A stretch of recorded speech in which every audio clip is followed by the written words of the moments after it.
o'clock. The member for London West. Thank you very much, Speaker. I am very proud to present this petition entitled Justice for Sexual Assault Survivors. It is a petition that urges support for Bill 189, Lydia's Law, legislation that I am proud to be a co-sponsor of, along with my colleague, the member for Waterloo, and also the member for Toronto Centre. The petition notes that the vast majority of sexual assault cases in this province go unreported. There are a very small number that actually go to trial. And of that small number, last year, more than 1,300 of those cases that went to court were withdrawn or they were stayed before a trial had been held. This is shameful for the survivors who had the courage to actually report and try to pursue justice. It is a denial of justice for those survivors, just as they were denied the opportunity to hear a debate about Lydia's Law in this chamber. They're shutting down NDP opposition party. They don't even show in 2019, 5 years press ago, stuff on by TV. the Auditor General. To ensure the proactive reporting on sexual assault cases that she's going too fall long, through the right. cracks in this broken justice system, and to look for reasons that those cases were dropped. Oh, here they go. Is it a point of order? Is it the member for Burlington has a point of order. Thank you, Speaker. Speaker, the member is in breach of Standing Order 42B. I like how they tell the speaker how to do his job. The member to make a brief statement summarizing the contents of the petition and indicate the number. You have no problem with shutting down people like We this. thank the member for Stupid, Burlington for again spineless reminding woman. us of the new standing order, which I continue to do as well. And I would ask the member to make a brief statement. Oh, well, they're just trying to beat you into Thank doing you, it too, very sir. much, It's a dumb Speaker. standing I am order. trying to be as brief as possible, but the petition calls on the Legislative Assembly to adopt the provisions of Lydia's Law, including the Auditor General's recommendations to ensure some accountability from this government for taking sexual assault cases to trial, and also to enhance the independent legal advice program and the victim quick response program. I couldn't agree more with this petition. Affix my signature and send it to the table with Paige Kai. Thank you very much.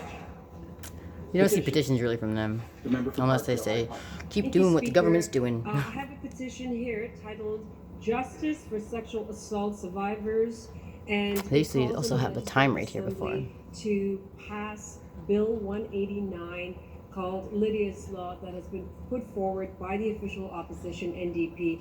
Speaker, just in 2022 alone, 1,326 cases of sexual assault were either withdrawn or stayed before trial. And we already know that 80% of sexual assault cases go unreported. Because The the cops criminal say that justice they don't think it system happened the way you is say it very happened. hostile to survivors, and it is very, very difficult to get justice. And so in 2019, the Auditor General put forward recommendations in order to reform the system. And Bill 189 aims to do just that. The bill adopts the recommendations 1 and 3 from the Auditor General's report, which would ensure that survivors get the supports that are needed and help them be able to go through the system and seek and get justice at the end of the day. So I fully support this petition. Will fix my signature to it and give it to Paige Dia to take it to the table. Thank you. Thank you very much. Petitions.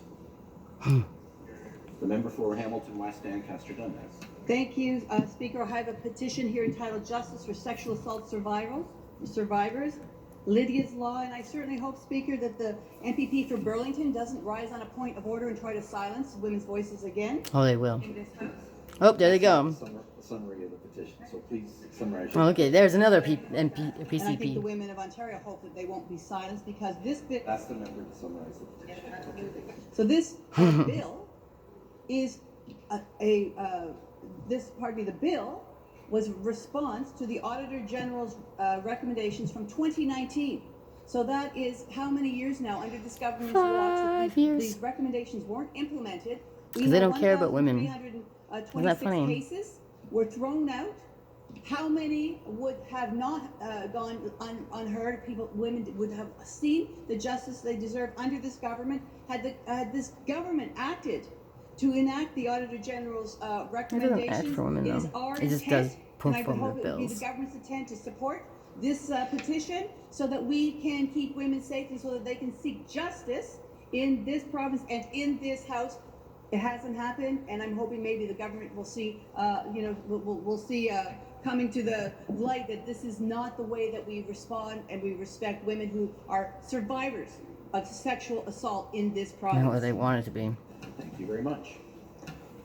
Petitions. They don't give a crap at all.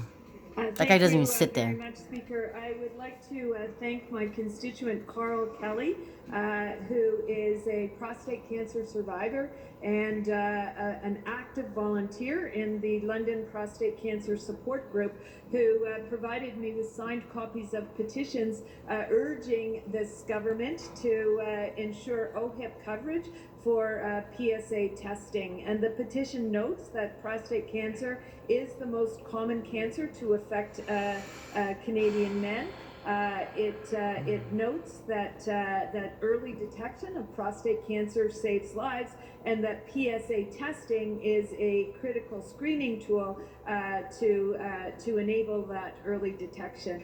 It calls on the Legislative Assembly of Ontario to ensure that PSA testing is covered under OHIP for all eligible residents of this province. I support this petition, affix my signature, and send it to the table with Paige Nora. Thank you. Petitions. What's that guy doing there? The member for London West. Thank you very much, Speaker. I would like to thank the hundreds of faculty, staff, and students of Western University who are calling on this government to stop Bill 166. Although this petition was signed before the government passed the legislation, which the official opposition opposed, the petition is calling on the government Trying to say they're anti-Semitic. not to move forward with the enactment of that bill. The petition notes the significant cuts to community mental health services. They're just going to take more money away. The effective disbanding of the Anti-Racism Directorate, which have led to an increase in demand for mental health services on campus and an increase in reported incidents of hate and racism on Ontario campuses. It also notes that this government has come nowhere close to providing the funding that colleges and universities need in this province in order to provide appropriate mental health and anti-racism supports for students. It notes that Bill 166 opens the door to political interference, which is why it... Oh, here we go. He did it himself now. Thank you. That concludes the time we have Oh, available no. for petitions this afternoon. Oh, you can cut them off in the middle of it? I didn't know you could do that. Orders of the day.